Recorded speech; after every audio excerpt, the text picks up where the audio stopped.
오늘은 소유에 대하여 말씀드리고자 합니다. 중생한 자, 거듭난 자, 구원받은 자에게 소유는 어떤 의미가 있는지를 욥을 통하여 살펴보려고 합니다. 먼저 세상은 소유에 대하여 무엇이라고 말하고 있습니까? 세상은 소유하는 것이 최고의 선이고 인생 최대의 목표라고 말합니다. 이 세상을 살아가는 사람들의 한결같은 목표는 더 많이 소유하는 거예요. 사람들이 권력을 탐내는 이유가 권력에는 항상 소유가 따라오기 때문이지요. 만약 권력을 쥐었는데 소유할 것이 전혀 없고 가난해진다면 아무도 권력을 탐하지 않을 것입니다. 권력에는 반드시 부라는 요소가 동반되기 때문에 매력이 있는 것입니다. 어릴 때에도 초등학교에도 반장을 하면 이 반장, 회장이 떠드는 친구들의 이름을 적어서 선생님께 제출합니다. 막강한 권력이에요. 그러면 자기는 봐달라고 사탕도 주고 장난감도 줍니다. 권력의 소유가 따라오는 것입니다. 어릴 때는 이 권력에 사탕과 장난감이 따라왔지만 성인이 되어 권력을 잡으면 돈 뭉치가 오고 갑니다. 그래서 권력이 매력이 있는 거예요. 그리고 오늘날 좋은 배우자의 순위가 무엇입니까? 사람들이 좋아하는 배우자는 어떤 배우자예요? 존경받는 직업이 좋은 배우자의 순위에 올라가던가요? 천만에요. 그렇지가 않습니다. 좋은 배우자는 소유를 많이 할 수 있는 능력을 가진 직업입니다. 소유를 할 수 없는 직업은 결혼 순위에서 저 아래로 밀려나게 됩니다. 그리고 소유를 많이 하면 할수록 세상은 그 사람을 우러러 봅니다. 세상은 그 사람의 인격과 성품을 보지 않아요. 얼마나 많이 소유했는가로 그 사람을 평가합니다.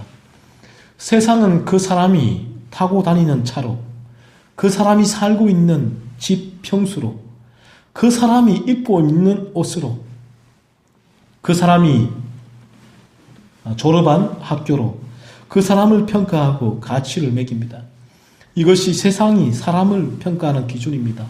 따라서 세상은 수단과 방법을 가리지 말고 소유를 늘리라고 사람들에게 주문하고 요구합니다. 그래서 이런 말이 있죠. 억울하면 출세하라. 유전무죄, 무전유죄라는 말들이 나오는 것입니다. 따라서 사람들은 소유를 늘리기 위하여 수단과 방법을 가리지 않습니다.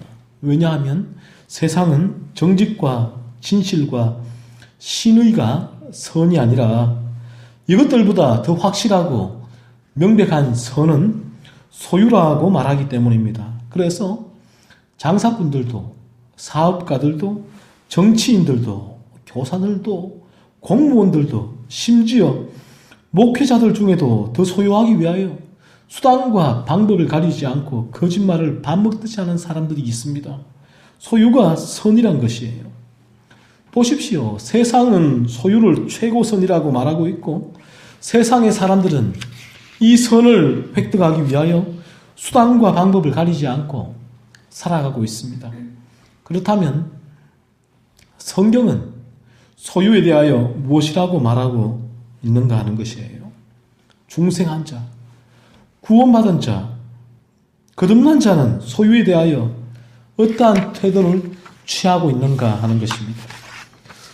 욥을 보십시다. 욥기 1장 2절과 3절에는 욥의 소유물에 대하여 기록하고 있습니다. 욥은 7남 3녀가 있었습니다. 자식들이 부유했습니다. 다음으로 3절에 보면 욥의 소유물에 대하여 말씀하고 있는데 이렇게 말하고 있죠.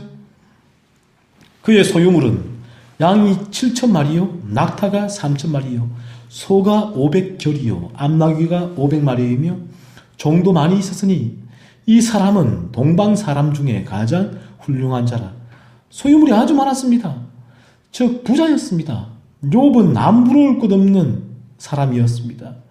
그래서 사람들은 욥이 많이 소유했기 때문에 욥이 동방의 부자였기 때문에 욥을 높이고 인정하고 존경했습니다. 욥은 자신을 비난하는 친구 빌닷에게 욥기 29장 7절로 10절에서 이렇게 말했습니다. 그때가 언제입니까? 이 모든 소유물을 잃어버리기 전에 다 가지고 있었을 때, 동방의 부자였을 때, 그때에는 내가 나가서 성문에 이르기도 하며 내 자리를 거리에 마련하기도 하였느니라. 나를 보고 젊은이들은 숨으며 노인들은 일어나서 서며 유지들은 말을 삼가고 손으로 입을 가리며 지도자들은 말소리를 낮추었으니 그들의 혀가 입천장에 붙었느니라. 이것이 소유가 풍성한 자에 대한 세상의 자세예요. 그렇지 않습니까? 세상은 소유가 많은 자에게 항상 저 자세를 취하고 그들을 인정하고 높이고 대우고 있습니다. 우리가 우리 주님을 따라온 이유가 무엇입니까? 예수님이 오병이어의 기적으로 많은 사람을 먹이고 병을 고치는 이적을 베풀었기 때문에 예수님을 통하여 자신들의 소유를 확장할 수 있겠구나, 이러한 마음을 품고 무리는 우리 주님을 따라왔던 것입니다. 이들이 무리예요. 무리는 소유의 문제를 항상 전면에 내세우고 있습니다. 이들이 주님을 따라다닌 결정적인 단 하나의 이유는 소유였습니다. 소유할 것이 없다고 판단되면 냉정하게 뒤돌아서는 것입니다. 욥은 동방에서 많은 것을 소유한 부자였습니다. 이러한 욥이 거듭나고 구원받은 자로서 회심한 삶을 살고 있다고 1절은 욥에 대하여 증언하고 있고, 지난주에 제가 회심한 자의 삶에 대해서 이 1절 욥에 증언하는 성경을 풀어주었습니다. 8절에서 하나님도 동일하게 말씀하고 계시지요. 그러자 9절에서 사탄이 이렇게 말합니다. 욥이 어찌 까닭 없이 하나님을 경외하리이까? 욥이 하나님을 경외하는 회심한 자의 삶을 사는 이유가 있다는 거예요. 그 이유가 무엇입니까? 10절에서 사탄은 이렇게 말합니다. 주께서 그와 그의 집과 그의 모든 소유물을 울타리로 두르심 때문이 아니니까. 주께서 그의 손으로 하는 바를 복되게 하사 그의 소유물이 땅에 넘치게 하셨음이니이다. 사탄이 욥이 하나님을 경외하는 회심한 자의 삶을 사는 그 이유가, 원인이 무엇이라고 진단했는가 하면 욥의 소유 때문이다라고 말을 합니다.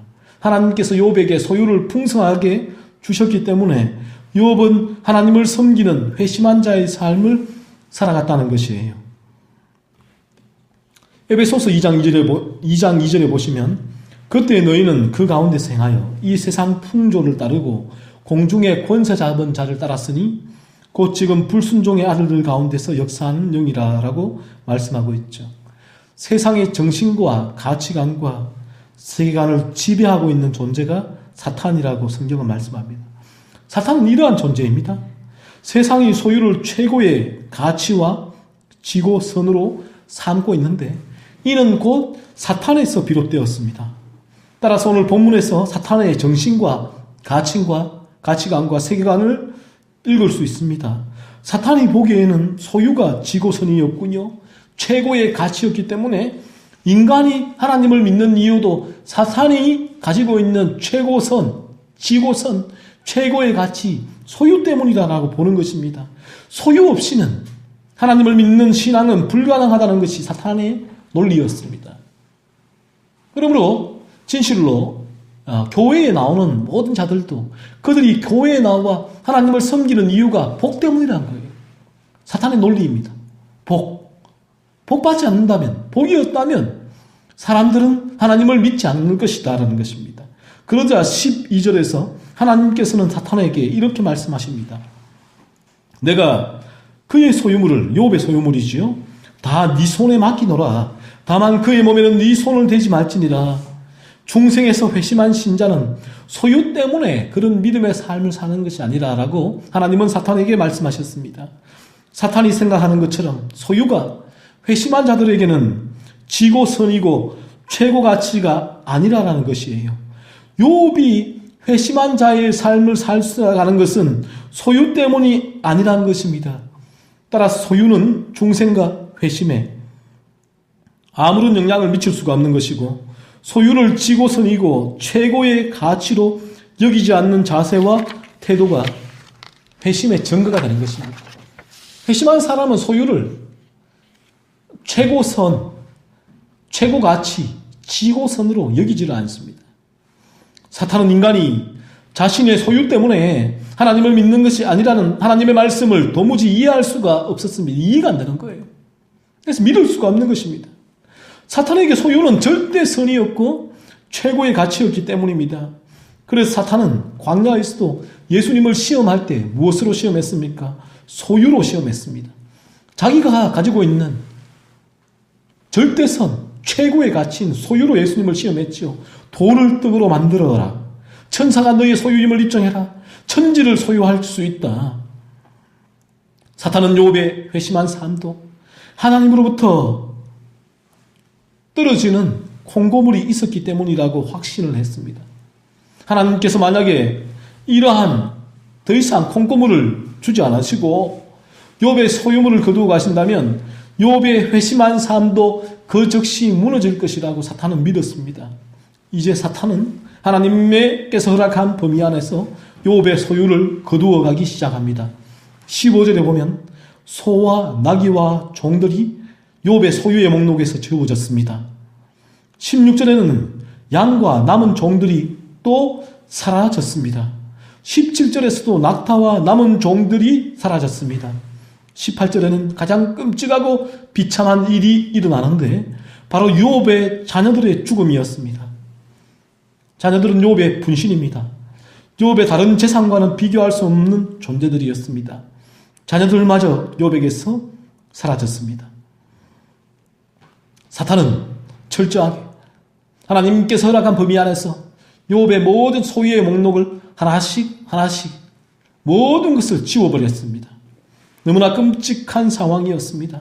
욥도 무척이나 고통스러웠지요. 그래서 20절에 보면 욥은 일어나 겉옷을 찢고 머리털을 밀었다고 기록을 하고 있습니다. 얼마나 슬프고 고통스러웠으면 겉옷을 찢고 머리털을 밀었을까요? 여기까지는 세상의 모든 사람들이 보이는 똑같은 반응입니다. 회심한 사람도 똑같습니다. 그들도 이 세상에서 육체를 입고 살아가기 때문에 육체를 때리면 아프고 육체에서 소유가 사라지면 고통이 옵니다. 더군다나 자녀를 잃어버리는 것은 육체가 고통을 입는 것보다 더 큰 고통이에요. 그래서 욥은 슬픔과 고통으로 겉옷을 찢고 머리털을 밀었습니다. 만약에 욥이 여기까지 스톱했더라면 사탄의 예상은 적중한 것입니다. 욥은 소유 때문에 회심한 자의 삶을 사는 것이라는 사탄의 주장이 맞았을 것입니다. 욥에게 소유를 빼앗아가서 고통과 환난을 주게 되면 욥은 더 이상 회심한 자의 삶을 살지 않을 것이라고 사탄은 주장했지만 욥은 거기서 멈추지 않았습니다. 20절과 22절을 보세요. 욥이 이렇게 말을 합니다. 땅에 엎드려 예배하며 이르되 내가 모태에서 알몸으로 나와 싸운즉 또한 알몸이 그리로 돌아가올지라. 주신 이도 여호와시요 거두신 이도 여호와시오니 여호와의 이름이 찬송을 받으실지니이다 하고 이 모든 일에 욥이 범죄하지 아니하고 하나님을 향하여 원망하지 아니하니라. 사탄의 예상과는 전혀 다른 반응과 고백이 욥에게서 나왔습니다. 욥의 이런 반응과 자세와 고백으로 사탄의 주장이 그릇되었다는 사실이 입증되었습니다. 욥이 회심한 자의 삶을 살아간 것은 소유 때문이 아니었지요. 슬픔과 고통과 환난의 한복판에서 욥은 하나님을 예배하며 주신 이도 여호와시요 취하신 이도 여호와시니 여호와의 이름이 찬송을 받으실지니이다라고 오히려 하나님을 찬송하였습니다. 그 후 사탄은 자신의 주장이 무너지자 잔뜩 독이 올라서 이제는 욥의 소유 중에 가장 소중한 건강이 사라지면 욥이 회심한 자의 삶에서 이탈할 것이라고 주장하였습니다.